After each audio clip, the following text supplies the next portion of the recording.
ये क्या होता है ट्रॉपिकल स्ट्रक्चर मतलब showing the energy biomass and number of individual at this trophic level, मतलब कुछ तो भी लेवल है उन लेवल पे अपने को कितना एनर्जी है, कितना बायोमास है, कितना नंबर ऑफ एनिमल्स है, इंडिविजुअल मतलब एनिमल हर लेवल पे वो देखने का। अभी वो लेवल कौन से हैं, ये वाले, ठीक है, जिसमें देखो नीचे वाले प्रोड्यूसर के लेवल है, यहाँ सब अपना खाना खुद बनाएंगे, ये सब है। अभी इनकी संख्या भी ज़्यादा है, अमाउंट ज़्यादा है इंडिविजुअल्स की, ठीक है, एनर्जी भी इसमें ज़्यादा है, ग्रीन दिख रही है एनर्जी, ओके, और बायोमास भी ज़्यादा है, देखो ये, ओके, मतलब ये सबसे ज़्यादा हो, क्योंकि इसके ऊपर ही सब लोग डिपेंडेंट है। हम लोग भी खाते ग्रीन वेजिटेबल, तो ये अगर कम हो गया मान लो तो ये पिरामिड बैलेंस होगा क्या, नहीं, तो इसलिए हर ऊपर जाने वाला पिरामिड पिछले लेवल से कम कम होते जाना चाहिए, अदरवाइज ये बैलेंस नहीं होगा और सिस्टम बिगड़ जाएगा, इकोसिस्टम बिगड़ जाएगा, ठीक है। नेक्स्ट लेवल कौन सा है, प्राइमरी कंज्यूमर, जिसको फर्स्ट कंज्यूमर बोल रहे हैं। प्राइमरी कंज्यूमर वो है जो ग्रीन वेजिटेबल खाते हैं, जिसमें आपकी बटरफ्लाई हो गई, ग्रास हॉपर हो गया, एंट हो गया, कैटरपिलर हो गया, बी हो गया, बराबर, ये सब। अभी उनकी एनर्जी 10%, इसके कितना है 10% डाउन, हमेशा एनर्जी 10% डाउन होती जाएंगी, यानी 10% ही रहेंगे, 90% कम रहेंगी, 10% ही उसको मिलेंगी प्रीवियस इससे। और बायोमास भी क्या हो जाएगा, कम, ठीक है, बायोमास भी इसका कम हो जाएगा। उसके बाद सेकंड कंज्यूमर जो फर्स्ट कंज्यूमर को खा रहा है, यानी प्राइमरी कंज्यूमर को खा रहा है, रैट, स्पैरो, फ्रॉग, है ना, ये सब इसको खाते, कीड़े, ये सब इसको खाते हैं, हाँ, तो उसका 10% उसका बायोमास का। उसके बाद टर्शरी कंज्यूमर, टर्शरी मतलब थर्ड पे, तीसरे पे, या थर्ड कंज्यूमर बोल सकते हैं, टर्शरी कंज्यूमर जो सेकेंडरी कंज्यूमर को खा रहे हैं, जिसमें स्नेक्स है, आउल है, और जो स्नेक्स और आउल को भी खा रहे हैं वो नहीं निकल, जिसको क्वार्टरली कंज्यूमर बोलते हैं या एपेक्स कंज्यूमर बोलते हैं, सबसे ऊपर वाला, ठीक है, एपेक्स कंज्यूमर अपन इसको बोलेंगे। अभी इसका देखो कितना, अगर मेरे हिसाब से ईगल की संख्या में बढ़ा दूं, ईगल की संख्या बढ़ा दूं, तो ये बैलेंस होगा क्या, पिरामिड, क्योंकि उनको खाने के लिए जितनी लोग अवेलेबल नहीं होंगे तो ये मरना चालू कर देंगे बिना खाने से। इस पिरामिड में अपन कहाँ है, इंसान, इंसान को भी खा रहेगा फिलहाल तो नहीं ना, इंसान को कोई नहीं खा, लेकिन आया क्या कोई इंसान को खाने के लिए। अब प्रेडेटर मूवी देखी क्या तुमने, वो देखना, प्रेडेटर मूवी में इंसान को मारते हैं, ठीक है ना, तो उसमें क्या दिखा रहा है, क्योंकि वो हमसे भी एपेक्स है, हमसे भी शक्तिशाली है, तो इंसान को खा सकते हैं। अभी तो फिलहाल अर्थ पे इंसान ही ताकतवर है, यानी उसके पास उतने हथियार ये वो है, वो है, उसके ऊपर कोई नहीं, ओके, एक दूसरे को मारना वो अलग बात है, पर कोई और पेशी से तो हमको खा रही है नहीं, ओके, तो इंसान सबसे एपेक्स में है, ठीक है, मगर उसके नीचे जो बाकी लोग हैं, इंसान जिसको भी खा रहा है वो प्रॉपर बैलेंस में है क्या, नहीं ना। इंसान ने अपने आप को इतना बढ़ा दिया है, इतने मुंह उसने अपने खोल दिए हैं कि उसके मुंह को खाने के लिए निवाला कम गिर रहा है, इसलिए भूखमरी, गरीबी ये सब आपको दिख रहा है। अगर वो पॉपुलेशन बराबर ये ट्रायंगल में अरेंज हो जाए, ट्रॉपिक लेवल में अरेंज हो जाए, तो फिर सब बैलेंस हो जाएगा। इसलिए आप लोगों को क्या चाहिए, इन्फिनिटी गॉन्टलेट, एक चुटकी बताई, आधे लोग खत्म, ऐसे लोग खत्म होने वाले हैं नहीं, तो इनको अगर आपको बैलेंस करवाना है तो आपको आधे लोगों को क्या करना पड़ेगा, यहाँ से गायब करना पड़ेगा, क्योंकि इम्पॉसिबल, क्योंकि कानून इसकी परमिशन नहीं देता, राइट। तो ये इम्बैलेंस इसी की वजह से आया। अदरवाइज आपने देखा कि कभी एनिमल्स में कोई गरीब है, कोई अमीर है, लाइफ का स्टेटस है, ठीक है ना, फ्यूचर का टेंशन है, कुछ भी नहीं, पैदा हुआ है, बढ़िया खाए, एंजॉय किए, मर गए, या अपने को चल रहा है सब कुछ। इसलिए कुछ लोग संन्यास ले लेते हैं और वो अपने शांति से जीवन पूरा जीते हैं, ठीक है। खुश रहने के लिए पैसा बहुत कम लगता है, और मैं खुश हूँ ये दूसरों को दिखाने के लिए पैसा ज़्यादा लगता है। अभी तुम डिसाइड करो तुमको कैसे रहेगा, ठीक है। तो इंसान सबसे ऊपर है यहाँ, और उसके नीचे अनबैलेंस है, इसलिए टॉपिक रीजन में अपन ने एनिमल का डाले, क्योंकि एनिमल का ये जो है अपना इकोलॉजिकल पिरामिड ये बेस्ट, ये बराबर उन्होंने अपनी संख्या बराबर मेंटेन करके रखी है। जैसे शेर है, शेर पूरी खुले घूम रहे हैं खाने के लिए जो अपने डियर है या हरिन है या जो भी है वो है उतनी संख्या। अगर किसी एरिया में वो खाने की उनको दिक्कत हो रही है तो वो क्या छोड़ देते हैं, वो एरिया छोड़ के दूसरी जगह चले जाते हैं, बराबर, खाना छोड़ने की तरफ किया। अगर उनको खाना नहीं मिला तो मर जाएंगे। हमको खाना नहीं मिला तो हम क्या कर रहे हैं, चोरी चकारी डकैती करेगा, ये है वो करेंगे क्या, नहीं करेंगे। तो ये सब कुछ यहाँ आपको दिख रहा है अच्छे से कि ग्राफिकल रिप्रेजेंटेशन, ध्यान में रखना। अगर डेफिनेशन आपकी इकोलॉजिकल पिरामिड्स क्या होता है, this is a graphical representation, है ग्राफिकल पिक्चर से दिखाया, this is a graphical representation of trophic structure. ये ट्रॉपिक स्ट्रक्चर है, कौन से लेवल पे कौन कौन है, ऑफ अ इकोसिस्टम, पूरा इकोसिस्टम है, ये अलग इकोसिस्टम है, ये अलग इकोसिस्टम है, अलग ecosystem, showing the energy, biomass and number of individual present in each trophic level. ठीक है, इस फिगर को ध्यान में रखना, डेफिनेशन बराबर समझना है। उसके बाद हम कुछ साइकिल्स देखने वाले हैं, साइकिल्स यानी bio Jio chemical cycle, this is the last topic, ठीक है ना। तो उसमें बायो जियो केमिकल साइकिल्स यानी वो क्या होती है, देखो, this is the cycle process of cycle of essential elements, essential elements की साइकिल। अभी इसेंशियल एलिमेंट्स कौन से हैं, कार्बन, नाइट्रोजन, फास्फोरस, और ये इसेंशियल एलिमेंट किनको है जरूरी, living and non living component of ecosystem. यानी हमारे इकोसिस्टम में जो जिंदा है जो जिंदा नहीं है उनके लिए जो जरूरी वाले एलिमेंट्स हैं वो एलिमेंट्स कैसे घूम फिर के उनको मिलते जा रहे हैं। ऑक्सीजन आया कार्बन गया, ऑक्सीजन आया कार्बन गया, तो इसका एक साइकिल चालू है ना, ऑक्सीजन आपको सभी जगह मिल रहा है, राइट। तो उन्होंने वो साइकिल बना के रखा है, तो यही साइकिल को क्या बोलते हैं, बायो जियो केमिकल साइकिल। बायो मतलब जियो मतलब नॉन लिविंग, समझ, केमिकल साइकिल, केमिकल की क्योंकि these are the chemicals, carbon, nitrogen, phosphorus, these are the chemicals जो बहुत जरूरी है लिविंग के लिए, नॉन लिविंग के लिए, ठीक है। उनके थ्रू वो ट्रैवल करते हैं। अभी कैसे करते देखो, एक सिंपल एग्जांपल मैंने रखा किसकी, कार्बन साइकिल।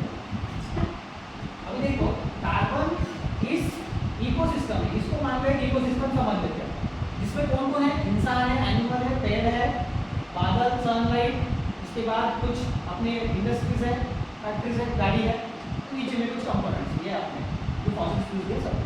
ये इकोलॉजिकल सिस्टम है, एक इको साइकिल है, एक इकोसिस्टम। ये कार्बन, ऑर्गेनिक कार्बन तो अवेलेबल है, ठीक है।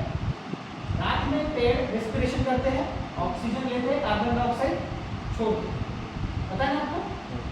इसलिए रात में पेड़ के नीचे नहीं सोना चाहिए, ऐसा बोलते हैं। ज़्यादा पेड़ के नीचे देखा, ठीक है, तो बहुत ज़्यादा पेड़ तो वहाँ पूरा कार्बन कार्बन रह जाएगा, ठीक है, ऑक्सीजन लेवल मिलेगा। उसके बाद इंडस्ट्री भी कार्बन छोड़ रही है, ऑटोमोबाइल भी कार्बन छोड़ रहा है, ठीक है। यहाँ से जो फॉसिल फ्यूल्स को एक्सट्रैक्शन अपन करते हैं उससे भी कार्बन निकलता है इंडस्ट्री थ्रू, ठीक, फॉसिल फ्यूल इंडस्ट्री में जाता है, इंडस्ट्री प्यूरिफाई करती है, उसके बाद कार्बन निकलता है। फॉसिल फ्यूल्स में पेट्रोल डीजल इसमें जाता है, डीजल भरते हैं, पेट्रोल भरते हैं, धुआं छोड़ते हैं, कार्बन छोड़ रहे हैं, ठीक है। इस तरह हम रेस्पिरेशन करते हैं दिन में, रात में, दोनों की सिचुएशन में कार्बन ही छोड़ते हैं।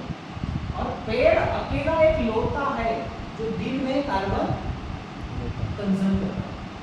देखो यहाँ सभी लोग कार्बन छोड़ रहे हैं, इवन पेड़ भी छोड़ रहे हैं रात में, बस पेड़ दिन में कार्बन डाइऑक्साइड कंज्यूम कर रहा है with the help of sunlight to make their own food under the photosynthesis process. ये बात ध्यान में रखो कि कार्बन कंज्यूम करने वाला एक ही इंसान है, छोड़ने वाले बहुत है। अगर उसको भी तुमने काट दिया तो कार्बन साइकिल डिस्टर्ब होगा। इसलिए अपने से ज़्यादा जरूरी पेड़ है इस दुनिया, अपन नहीं, ठीक है। और ये फोटोसिंथेसिस के द्वारा अपना जो ये रहता है वो नीचे जो ऑक्सीजन है वो कंटेंट नीचे भेजेगा या जो भी करेगा प्रोसेस उसको नीचे करेगा और यहाँ से उसको एक्सट्रैक्ट करके फिर से लाएगा। क्योंकि ये लोग जब मर जाते हैं ना, ये लोग, ये वाले, ठीक है, सर्कल में, जिनमें अपने हाइड्रोकार्बन हो गए या कार्बन कंटेंट होगा, कार्बन, ऑर्गेनिक कार्बन, ये ऑर्गेनिक कार्बन जब जमीन में दफन हो जाता है तब उसका क्या बनता है, फॉसिल फ्यूल्स, समझ में आया। और यही लोग आगे चल के क्या बनेंगे, पेट्रोल, डीजल इंडस्ट्री में यूज होंगे। यानी अगर हल्का सा या भूकंप आ गया मान, तो हम सभी लोग उस भूकंप में चले, कोई नहीं बचा पृथ्वी, तो पृथ्वी रुकने वाली है कि घूमना छोड़ देंगी क्या, वो तो अपनी स्पीड से चलती रहेंगी और यहाँ नामो निशान नहीं है किसी का। यानी हम सब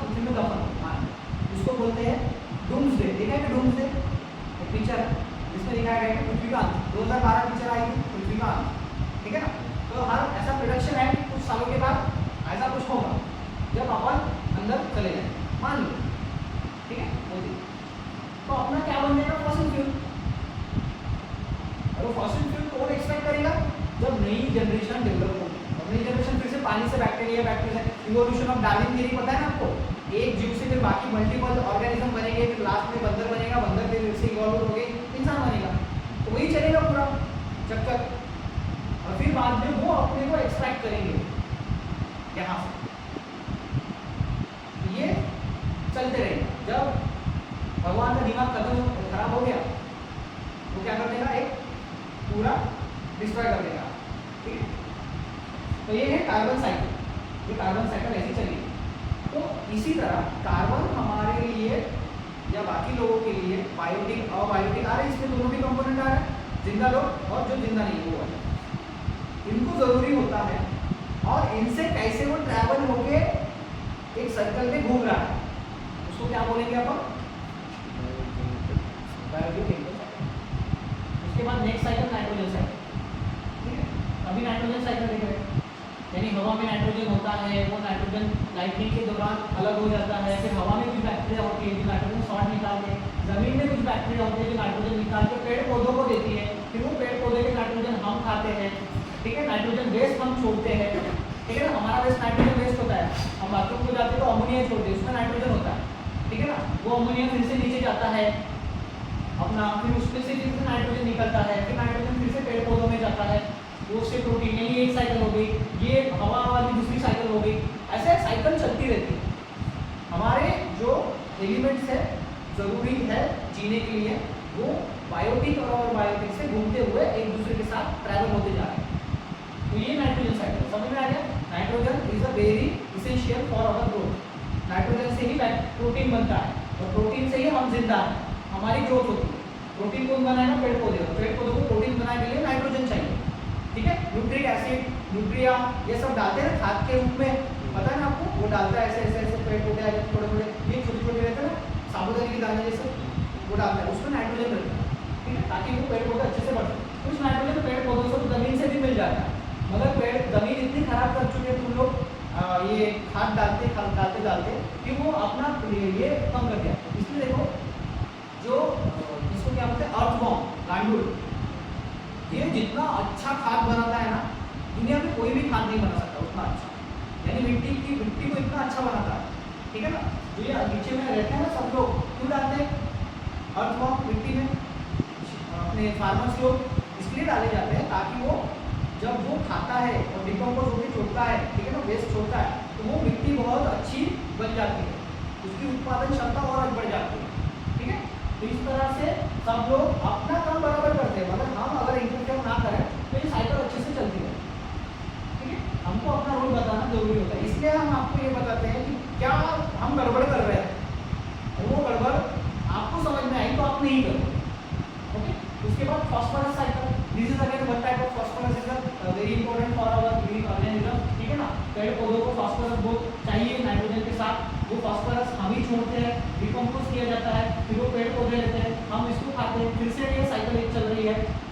पर्वत से भी जब लाइटनिंग होती है तो फार्मर्स के दौरान जो अपना ये रहता है फार्मिंग, उससे भी फॉस्फोरस नदी में जाता है, यहाँ सेडिमेंट बन जाता है फॉस्फोरस का, फिर वो रॉक्स डेवलप करती है फॉस्फोरस की। इस तरह से ये साइकिल चलती रहती है, ठीक है। एक से आएंगे दूसरी तरफ जाएंगे, फिर से पहली तरफ आएंगे एक दूसरे के ऊपर, यानी पौधों को फॉस्फोरस जरूरी है, उसको खा के हम छोड़ रहे हैं फॉस्फोरस, और वो डिकम्पोज होकर फिर से पौधों में जाएंगे, this is a cycle, okay. अभी नेक्स्ट टॉपिक हमारा है जियोलॉजिकल सक्सेशन। जियोलॉजिकल सक्सेशन क्या होता है, पहले जियोलॉजिकल मतलब कुछ तो भी, इकोलॉजिकल सक्सेशन। इकोलॉजिकल सक्सेशन मतलब यहाँ कुछ तो भी सक्सेसफुली डेवलप होने वाला है, क्या होता है। Ecological succession is the natural way, सबसे पहले ये नेचुरल तरीका है, हम इसमें मैन-मेड कुछ भी नहीं रख रहे हैं, natural way of recovery itself, recovery करना, नेचुरल वे से खुद की रिकवरी करना। अभी हम आर्टिफिशियल वे में आपको समझाओ, फॉर एग्जांपल मेरे पिताजी की मान लो डेथ हो गई, तो मैं थोड़ा डिप्रेशन में चले जाऊँ, और कुछ समय के बाद अपने आप को रिकवर करके परिवार की जो जिम्मेदारी है वो संभाल लूँगा, तो मैंने अपने आप को रिकवर किया, यानी सक्सेसफुल हो गया अपने लाइफ में उस डिप्रेशन से बाहर आने के लिए। तो इसको बोलेंगे सक्सेशन ऑफ माय डिप्रेशन या ऑफ माय लाइफ, ठीक है, ड्यूरिंग दैट पीरियड। तो कुछ समय लगा, एकदम नहीं पिताजी मर गए, मर गए ना, मर गए, जान दो, अभी दूसरे दिन में काम में चला, ऐसा होता है क्या कभी? उसको ट्रॉमा होता है ना अपने आप को, ठीक है ना, भले वो काम का हो नहीं हो, अपने को गाली देता हो, पर अपने को कुछ इफेक्ट होता है, उस इफेक्ट से बाहर निकलने के लिए अपने कुछ टाइम लगता है, अपने को लोग बूस्ट करते हैं, अपन खुद अंदर से बूस्ट होते हैं, ठीक है ना, अपने को जो टाइम लग रहा है उसके लिए, उसके बाद अपन सक्सेसफुली उससे बाहर। वैसे ही एक सिचुएशन होती है जिसको हम इकोलॉजिकल सक्सेशन बोलते हैं, ठीक है। After a disturbance in the fire, storm, earthquake and flooding, जैसे फॉर एग्जांपल हमारे चंद्रपुर में मान लो भूकंप आ गया, तो दूसरे दिन पूरा काम काज वैसे ही चालू रहेगा क्या? उस भूकंप से जो भी नुकसान हुआ है, अर्थक्वेक से जो भी अपना जो डैमेज हुआ है, उन सबको रिकवर करने के लिए कुछ टाइम लगेगा, और उसके बाद फिर से हम पहले जैसे काम पे जाना शुरू करेंगे। तो वो जो टाइम लग रहा है अपने आप को रिकवर करने के लिए, चाहे खुद को हो, कोई बायोलॉजी जियोलॉजिकल हो, बायोलॉजिकल सिचुएशन हो, या अपनी आर्टिफिशियल हो, इनको बोलेंगे सक्सेशन। अभी जंगल की भाषा में इकोसिस्टम में सक्सेशन कैसे होता है वो देखते हैं। It is a gradual process where different plants and animal come into existence in the area over a time, यानी एक जगह जब कुछ भी नहीं है, उस जगह कुछ समय के बाद क्या उगाते हैं? पेड़ पौधे आते हैं, अगर वहाँ अच्छे से इंसान ने कुछ भी डिस्टर्बेंस नहीं किया तो उगाते। तो कुछ टाइम पीरियड के बाद पेड़ पौधे वहाँ डेवलप हो जाते हैं, या अगर आपने जंगल तोड़ भी दिया तो भी कुछ समय के बाद अब जंगल अपने आप बन जाता है, ठीक है। यहाँ लिखा है the gradual process where different plant and animal come into existence और in a area over a period of time, ठीक है। इट विल स्टॉप, और वो डेवलपमेंट तब तक होते रहता है, तब तक होते रहता है जब तक लास्ट स्पीसीज वहाँ डेवलप ना हो जाए। जैसे it will stop last community is fully developed and there is no further chance of development, that community is known as a planets community.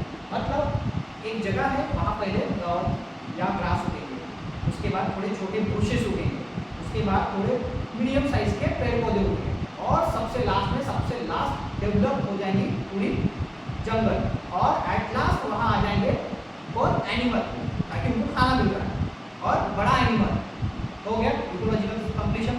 बड़ा एनिमल आने के बाद उसके बाद कोई आएगा क्या? शेर जहाँ गया अपन जाएंगे क्या घर बनने बाद?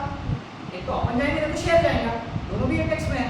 तो शेर अगर वहाँ चला गया, इसको अपन क्लाइमेक्स कम्युनिटी बोल रहे हैं, उसके बाद कोई डेवलपमेंट बचा गया अभी उधर, हो गया खत्म, यानी यही हो गया उसका फुल्ली डेवलप। मान लो जंगल में फिर से आग लग गई, सब कुछ जल के स्वाहा हो, धीरे धीरे बारिश आएगी, 1 साल 2 साल मिट्टी अच्छी होगी, फिर से डेवलपमेंट होगा। और कब तक डेवलपमेंट होगा? जब तक उस जंगल को फिर से डेवलप करके वहाँ शेर नहीं आता। तो ये जो टाइम पीरियड है उसको क्या बोलेंगे? Ecological succession. जो इसमें इकोलॉजिकल सक्सेशन की डिवाइड इनटू 2 टाइप, 2 तरह से उसको डिवाइड किया गया है, एक प्राइमरी सक्सेशन, एक सेकेंडरी सक्सेशन। दोनों की चीजें मैंने आपको बताई। जैसे प्राइमरी सक्सेशन क्या होता है? देखो, पायोनियर स्पीसीज यानी पहली स्पीसीज, यानी पहले रॉक्स आए, लीचीज आए, रॉक्स के ऊपर लीचीज, यानी वो अपन लीचीज नहीं बोलते कि रॉक के ऊपर लगती चिवाट, वो सब इसमें आई।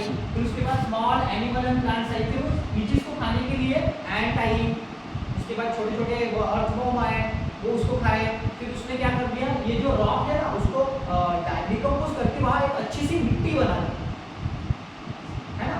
यानी मैंने क्या बोला था पिछले क्लास में, अगर इंसान 2 साल के लिए पृथ्वी से गायब हो जाए तो यहाँ पृथ्वी को पूरा रिकवर कर सकती वो अपने आप, बराबर बोला था। तो एक कैसी होती है? इसी की वजह से, यानी रॉक्स अगर आपने छोड़ के चले गए पृथ्वी, पूरा कचरा छोड़ के चले गए, सब कुछ ऐसे ही छोड़ के चले गए, और इंसान है ही नहीं है, 2 साल के बाद यहाँ फिर से पेड़ पौधे उग के आते सब कुछ।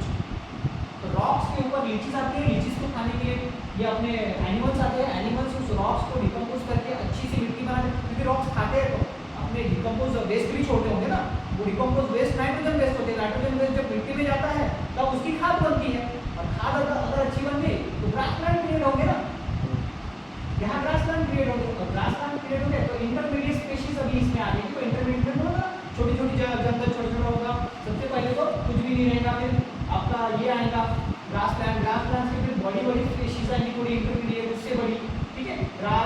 बुशेस, शेड, फिर उसके बाद ट्री सच एज लाइंस, ये सब इसमें आएंगे। और एट लास्ट इसमें क्या डेवलप होगा, क्लाइमैक्स कम्युनिटी, यानी सबसे बड़ा ट्री वो सब में आएंगे, ठीक है। और उसमें फिर लास्ट में वो खाने के लिए लोग भी आएंगे, जिसमें लायन वायन उसमें रहेगा।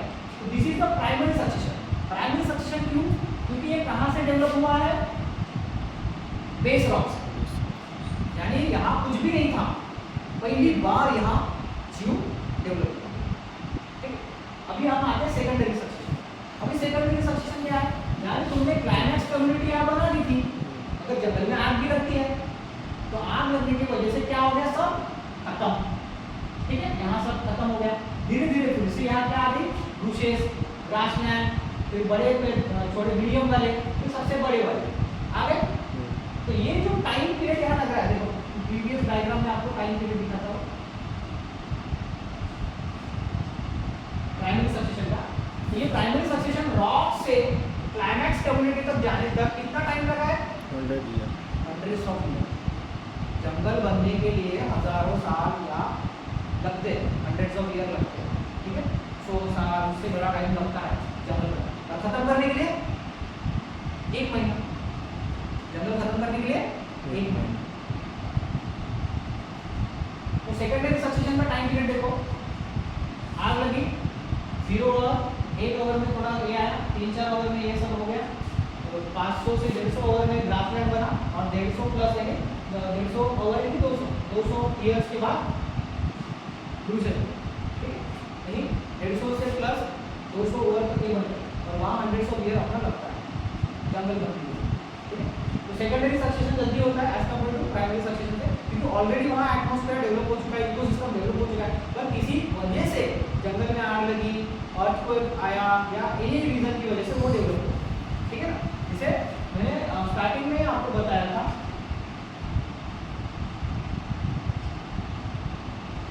किस वजह से डिस्टर्बेंस हो रहा है,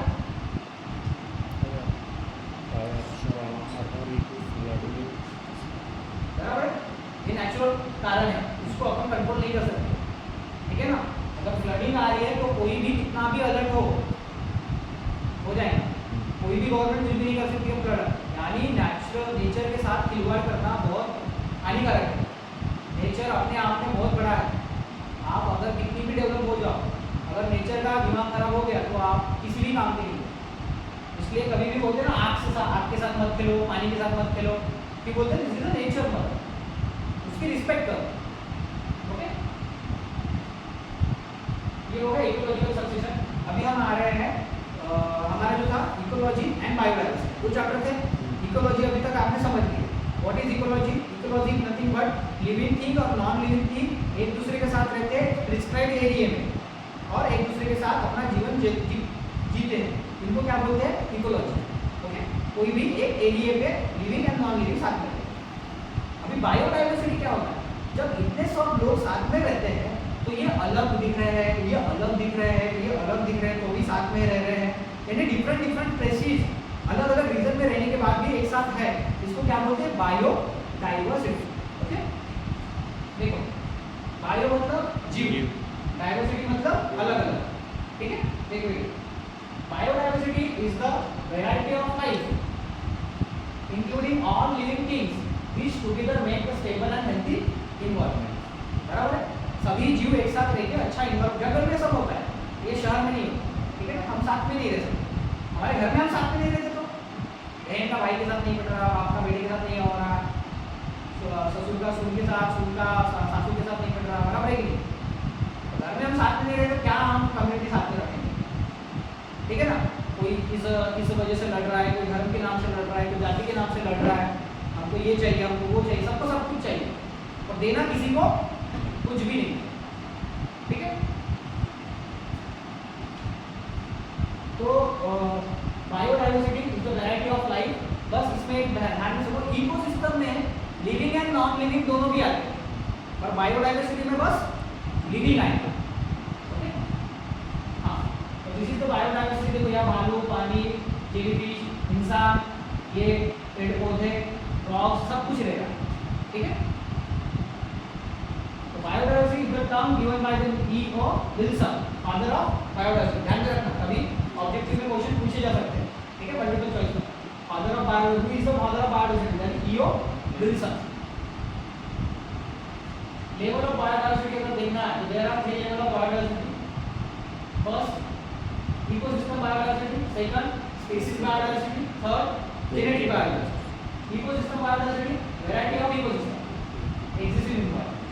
Species, variety of species exist in ecosystem. देखो ecosystem and variety of genes exist in species. यानी ये इस पे है और ये इस पे है. जैसे फॉर एग्जांपल जेनेटिक, अभी भी नीचे से चालू करो.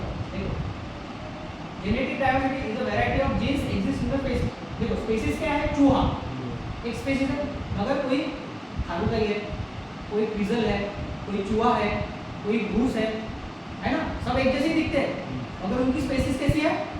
अलग अलग है. ठीक है, तो ये अलग अलग जीन्स में आ रहे हैं, स्पेसीज उनकी एक रही है, अलग अलग जीन्स. अभी ये सब इसमें जा रहे हैं कि एक ही इकोसिस्टम में ये लोग साथ में रह रहे हैं, इसको स्पेसीज डाइवर्सिटी बोलते हैं.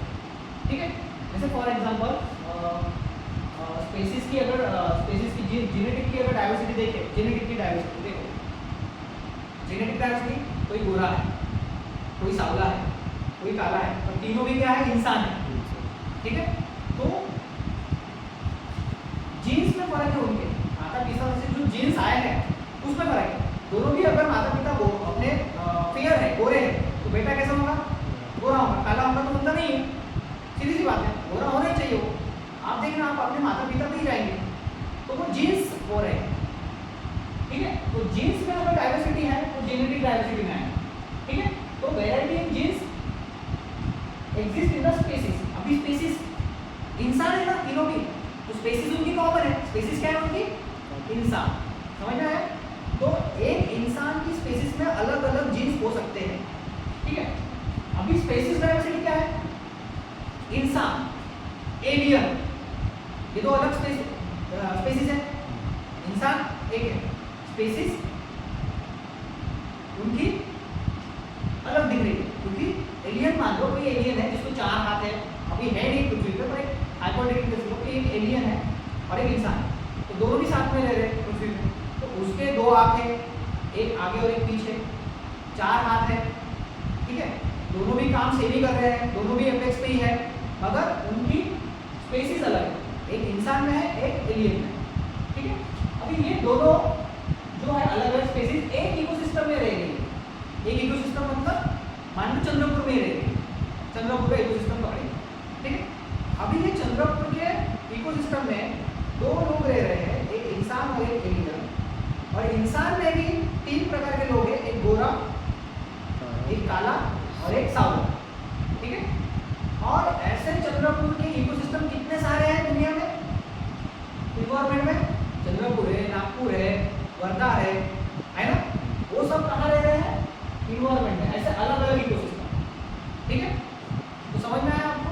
तो ये मैंने एकदम शॉर्ट एग्जांपल बताया. अगर दुनिया के लेवल पे सोचेंगे तो दुनिया के इन्वायरमेंट में कोई टुंड्रा है, कोई तैगा है, कोई डिजर्ट है, ठीक है ना, कोई फॉरेस्ट है, ये अलग अलग इकोसिस्टम है. अभी फॉरेस्ट में अलग स्पेसीज के लोग रहते हैं.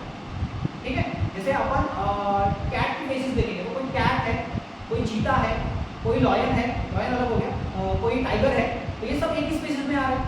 उसमें भी कोई लॉयन ज़्यादा बाल वाला है, कोई लॉयन कम बाल वाला है, कोई टाइगर वाइट है, कोई टाइगर पीला है ना. ये आ गया आपके जीन्स में. आपने बंगाल टाइगर देखा है? बंगाल टाइगर कैसा रहता है? वाइट, सुंदरबन में रहता है. वाइट वाला टाइगर देखा है कभी? वाइट पे ब्लैक पट्टे रहते हैं, पीले पे ब्लैक पट्टे तो वाइट पे रहता है. तो दोनों के टाइगर एक ही है, उनकी स्पेसीज एक ही है, मगर जीन्स अलग है. तो वाइट टाइगर से जो बेबी निकलेगा वो कैसा रहेगा? वाइट ही रहेगा. पर वाइट और पीला दोनों का अगर फ्यूजन कर दिया जाए तो वो थोड़ा येलो शेप में निकलेगा. ऐसे जीन्स में अलग डिफरेंस होता है.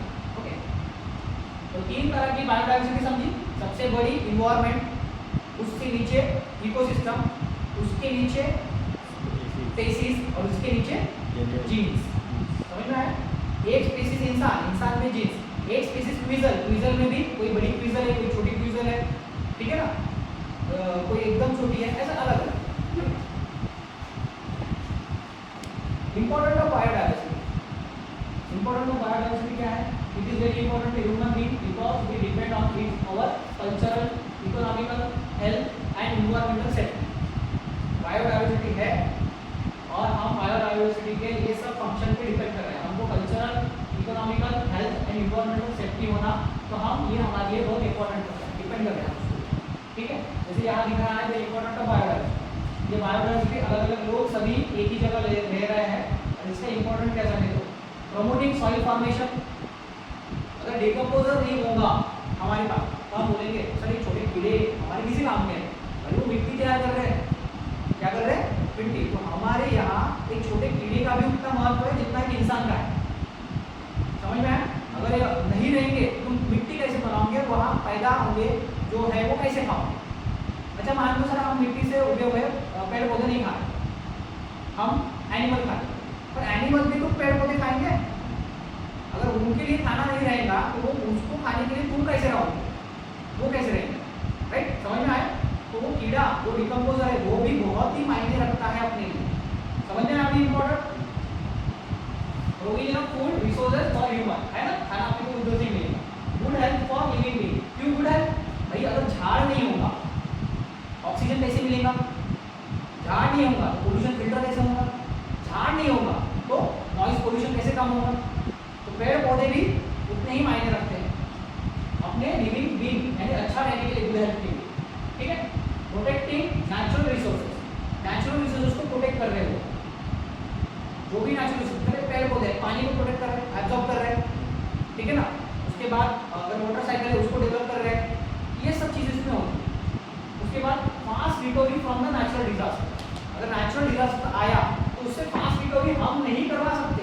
जब तक जंगल खुद तैयार नहीं होगा डेवलपमेंट के लिए तब तक वो डेवलप नहीं होगा, चाहे तुम उनका कितना भी खाद डाल दो, कितने भी आग उसकी बुझा लो, तब तक नहीं होगा। ठीक है, तो नेचुरल डिजास्टर से अपने को रिकवरी करना है तो हमको एक दूसरे का साथ देना ही पड़ेगा।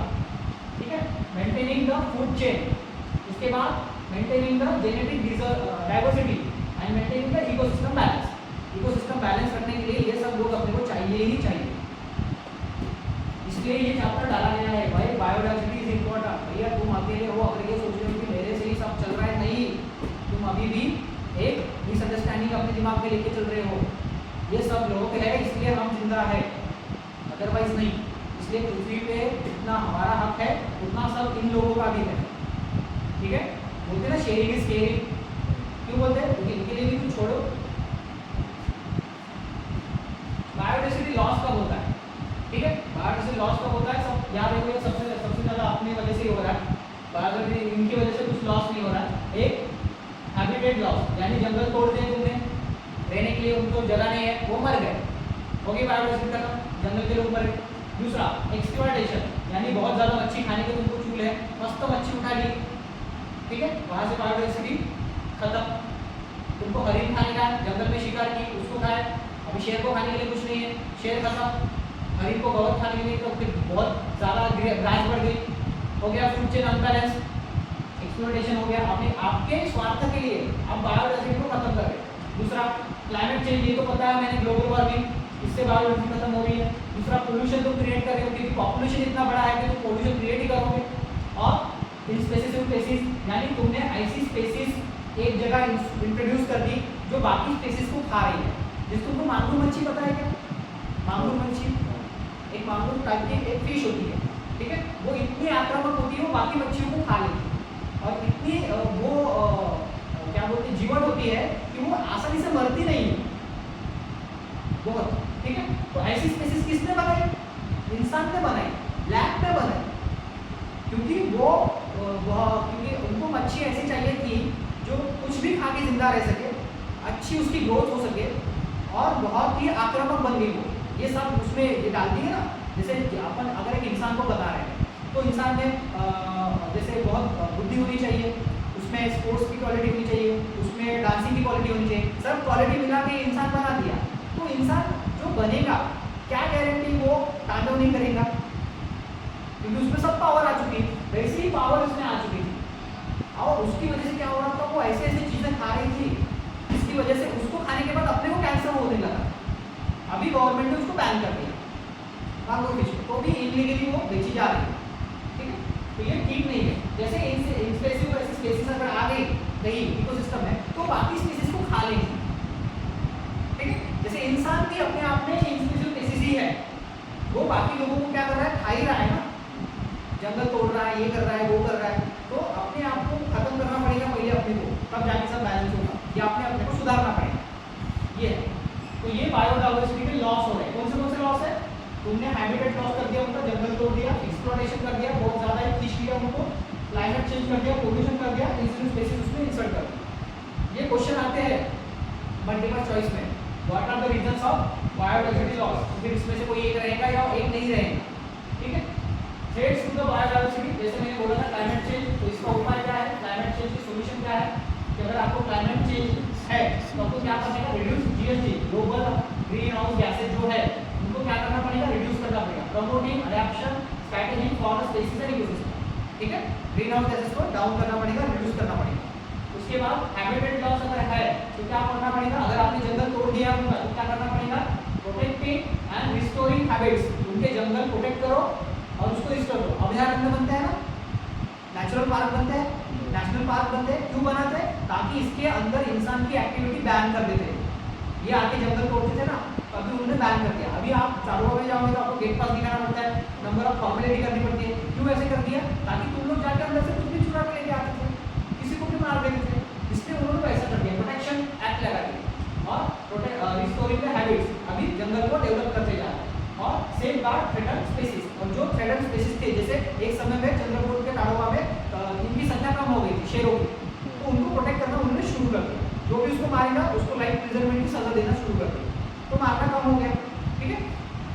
उसके बाद पोल्यूशन, अगर पोल्यूशन हो रहा है तो उसका क्या होता है, reduce the pollution, adopt the sustainable industry and agriculture practices, ठीक है। पोल्यूशन कम करना है, ऐसी इंडस्ट्री बनानी है जो पोल्यूशन नहीं क्रिएट करेंगे, और एग्रीकल्चर प्रैक्टिसेस ऐसी करनी है जिसमें पोल्यूशन क्रिएट ना हो, क्योंकि आप रासायनिक खाद यूज करते हो, बारिश आती है, बारिश के साथ वो रासायनिक खाद बह के नदी में चले जाते हैं और पोल्यूशन क्रिएट करते हैं, ठीक है। उसके बाद इनसे इन्वेसिव जो स्पेसीज है उनको क्या करना है, prevent their introduction and controlling their spread in way like the early detection.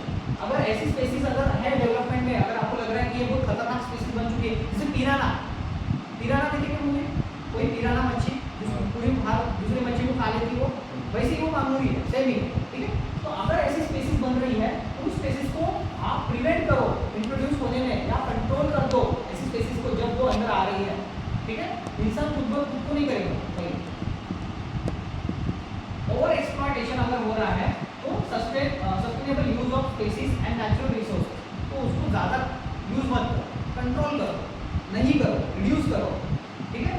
और उसके बाद अदर इम्पोर्टेंट थ्रेट जो है उसमें अपन देख रहे हैं कि मॉनिटरिंग, ट्रैकिंग, डेवलपिंग स्ट्रेटेजी और डिजीज मैनेजमेंट एंड कंट्रोल।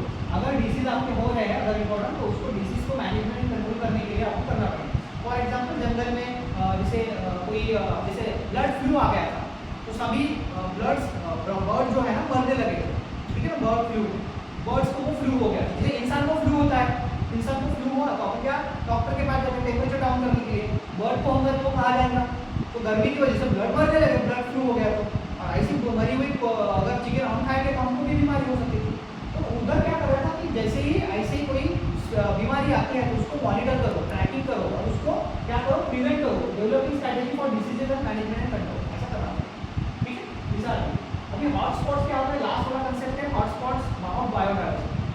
अभी बायोडाइवर्सिटी तुमको समझा कि अलग अलग प्रजाति के लोग एक साथ रहते हैं, ठीक है, उनको बायोडाइवर्सिटी। हॉटस्पॉट्स क्या है, तुम्हारे मोबाइल में हॉटस्पॉट होता है, वहाँ से सब लोग यूज करते हैं, ये अलग है, ये हॉटस्पॉट अलग है, ठीक है। बायोडाइवर्सिटी हॉटस्पॉट आपका रीजन, एक ऐसा रीजन है, लोकेशन ऑन द अर्थ ऐसे रहेगा that contain important species that are threaten with the human, कि पृथ्वी पे ऐसी जगह वो बायो हॉटस्पॉट बनाते हैं जहाँ की प्रजाति नष्ट होने की कगार पे है। किसकी वजह से, ह्यूमन की वजह से, तो वो नष्ट ना हो इसलिए प्रिवेंशन कर दिए जाते हैं। जैसे नेशनल पार्क, अभी मैंने टाइगर का एग्जांपल बताया, वैसे ही हॉटस्पॉट बनाए गए हैं, ठीक है। These are currently 36 region biodiversity hotspot in the world. तो दुनिया में कितने हैं, 36 as per the report of 23, ठीक है। देखो ये जो आपको दिख रहा है ना hotspot biodiversity, red green arrow, ये सब इसमें बहुत ज़्यादा कड़क कानून है, ठीक है। इंडिया में, हिमाचल में, इधर उधर सब ज़्यादा दिख रहा है, ठीक है। नीचे में आपको वेस्टर्न घाट में भी दिख रहा है, ठीक है। ये हॉटस्पॉट बनाया गया है, ओके। ये हॉटस्पॉट है जहाँ की स्पेशीज इंसान की वजह से खत्म होने की कगार है। तो हॉटस्पॉट बना देने से फायदा क्या होता है कि वो आइडेंटिफाई हो जाते हैं, और उसके लिए अपन नए कानून बना सकते हैं, प्रोटेक्शन एक्ट बना सकते हैं। सबसे पहले आइडेंटिफाई तो करो कौन से स्पेशीज खत्म हो रहे हैं, किसकी वजह से हो रहे हैं, इसलिए हॉटस्पॉट बना, ठीक है। तो अभी हॉटस्पॉट और बायोडाइवर्सिटी में टू क्वालिफाई, अभी उसको क्वालिफाई आपको करना है हॉटस्पॉट। मान लो आपको आपके रीजन का किसी एरिया को हॉटस्पॉट बनाना है, तो कोई कंडीशन है, ठीक है। वो कंडीशन क्या है, पहला कंटेंट एटलीस्ट कितना स्पीसीज होना चाहिए उसमें, 1500 स्पीसीज होनी चाहिए, जो कि बाकी दुनिया में कहीं नहीं है। जैसे साउथ अमेरिका में, नॉर्थ अमेरिका में भी है, इधर भी है, तो इंडिया में उसकी वैल्यू नहीं। अगर वो बस इंडिया में है ऐसी स्पेसीज, तो फिर वो रेयर हो गए, समझ में आ गया, तब उसको हम हॉटस्पॉट देंगे। अब तुम्हारे यहाँ से खत्म हो गई तो बाकी जगह तो है ना, तो वो कैसे काउंट करेंगे। इसलिए ऐसी 1500 स्पेसीज उस जगह पे होना जो बस उस जगह पे ही है, बाकी दुनिया में कहीं नहीं। दूसरी बात, उसमें से 70% स्पेसीज जो है वो लॉस्ट हो गई है, कितना, 70%, बस अभी 30% बाकी, यानी अभी क्रिटिकल जोन में आ गई हो। इन दो सिचुएशन में अपन हॉटस्पॉट बना सकते हैं। तो इंडिया में कितने हैं, 4। कौन से हैं, ये वाले, ठीक है। इधर दिख रहा है ये 2 3 4, अंडमान निकोबार कितना है, ये वाला वेस्टर्न घाट, ये नॉर्थ ईस्ट, और ये नॉर्थ हिमालय का बेल्ट, ठीक है। ये 4 रीजन है। तो इसमें जो भी स्टेट आते होंगे, तो रीजन वाइज ये 4, ओके, ध्यान रखना। अंडमान निकोबार, वेस्टर्न घाट, नॉर्थ ईस्ट, ठीक है।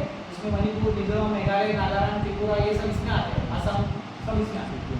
उसके बाद ये वाला ऊपर वाला, ठीक है, इसमें कश्मीर वश्मीर, इसमें बाद आपका उत्तराखंड का ये पोर्शन, ठीक है, अपना हरियाणा, पंजाब का कुछ पोर्शन, पंजाब भी करे, हरियाणा का कुछ पोर्शन, ये सब इसमें है। हिमालय, नॉर्थ ईस्ट, अंडमान निकोबार और वेस्टर्न घाट, ठीक है, 4। अभी इनको कंजर्व करने का है अपने को, इनको बायोडाइवर्सिटी कंजर्वेशन, बायोडाइवर्सिटी कंजर्वेशन। तो कुछ उपाय मेरे को बताने पड़ेंगे तुमको हमेशा की तरह, कि बायोडाइवर्सिटी का इंपॉर्टेंस समझ में आ गया।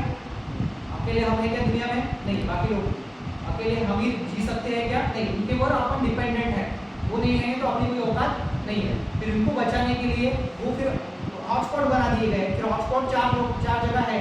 उसके बाद अगर अपने कोई बायोडाइवर्सिटी दिख रही है तो हम कैसे उनको प्रोटेक्ट कर सकें। सबसे पहले reduce the entry of invasive species, आक्रामक प्रजातियों की एंट्री को बैन करो, समझ में आ गया।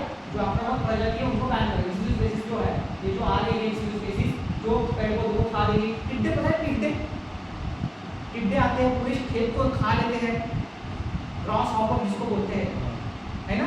अगर उसका झुंड आ गया टिड्डों का, तो वो पूरे खेत को नष्ट कर देते हैं। तो ये इंसिसिव स्पेसीज हो गई एक प्रकार की, यहाँ आएगा टिड्डा, यहाँ टिड्डा आएगा।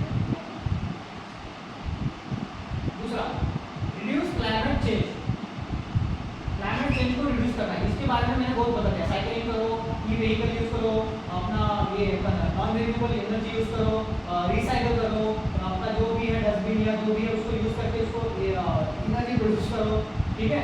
उसके बाद एनर्जी एट द होम, उसको सेव करो।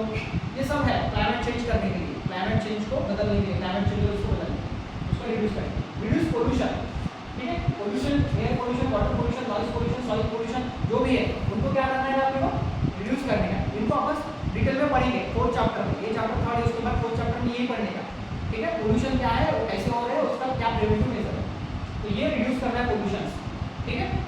उसके बाद परचेस सस्टेनेबल प्रोडक्ट, बायोडाइवर्सिटी को मेंटेन करना है, कचरा नहीं करने है, तो क्या करना पड़ेगा, ठीक है ना। प्रोडक्ट सब सस्टेनेबल है, यानी सब डिग्रेडेबल है, यानी मिट्टी में डालने के बाद सब खाद बन जाएंगे, ठीक है। Captive breeding and feeding bank, यानी ये जो है ब्रीडिंग करो, ब्रीडिंग मतलब जो स्पेसीज खत्म होने की कगार पे है उसकी प्रजातियों को जतन करो, उनको डेवलप करो, ठीक है ना। जैसे ये आपको बेबी कॉब्स दिख रहे हैं, चीता, चीते के बच्चे, ठीक है ना, तो इनको ये डेवलप किया जा रहा है। अपन ने भी अफ्रीका से चीते लाए थे, पता है आपको? बहुत इशू हुआ था कि अफ्रीका से 12 चीते लाए, फिर ये लाए, सर के बर्थडे पे लाए, ऐसा वैसा, फिर इनको छोड़ दिया गया इधर, ताकि ये चीते अपने आप को डेवलप कर सके, ठीक है ना, ऐसा। उसके बाद बैंक सीड की बैंक है ना, जो बिया रहते हैं ना अपनी पेड़ लगाने के लिए जो रखती बी, ठीक है, सीड्स, इसकी बैंक बना के रखें, ताकि अगर जरूरत पड़े तो हम जंगल बना सकते, ठीक है।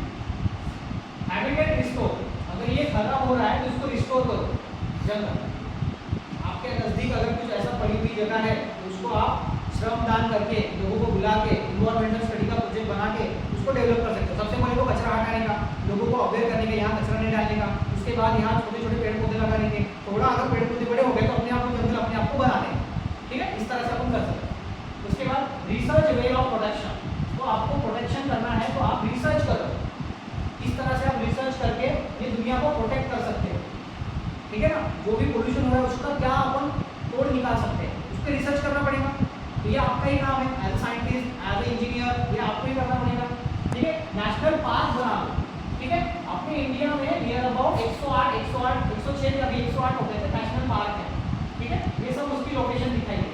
नेशनल पार्क बनाने से फायदा क्या है कि उतना एरिया बिल्कुल रेस्ट्रिक्टेड हो जाता है उन लोगों के लिए, जंगल वंगल सब अच्छे से मेंटेन रहते हैं, पेड़ पौधे वहाँ रहते हैं, एनिमल्स भी अच्छे रहते हैं, तो नेशनल पार्क बनाना है, ठीक है। एजुकेट पीपल को एजुकेट करो, कैंपेन करके, गवर्नमेंट लॉज लाओ, गलत कानून लाना ही पड़ेगा तुम अगर चीते को या शेर को भी मारते हो तो तुमने क्या बोलते हो, लाइफ इम्प्रिजनमेंट है तुमको, पूरे लाइफ में आपको अंदर रहना पड़ेगा, ठीक है। जंगल के कानून भी पड़ेंगे अपने कानून। एटलस बायोडाइवर्सिटी एक्ट अपन ने लाया है इंडिया में 2002 में, ये एक्ट है राजपत्र, भारत राज्यपत्र, जिसमें ये लिखा है कि बायोडाइवर्सिटी मेंटेन करना जरूरी है और बायोडाइवर्सिटी में अपने यहाँ हॉटस्पॉट बनाए जाए, तो ये 2002 में अपन ने वो एक्ट लाया है, ठीक है। ये ध्यान में रखना है अपना ईयर, जो बायोडाइवर्सिटी एक्ट कब आया इंडिया में, 2002, ठीक है। और ये इन्वायरमेंटल प्रोटेक्शन एक्ट भी आया 1986, ठीक है, ये ध्यान में रखना जरूरी है, इन्वायरमेंटल प्रोटेक्शन एक्ट 19, फिर इससे ही फिर नेशनल पार्क का एक्ट निकला।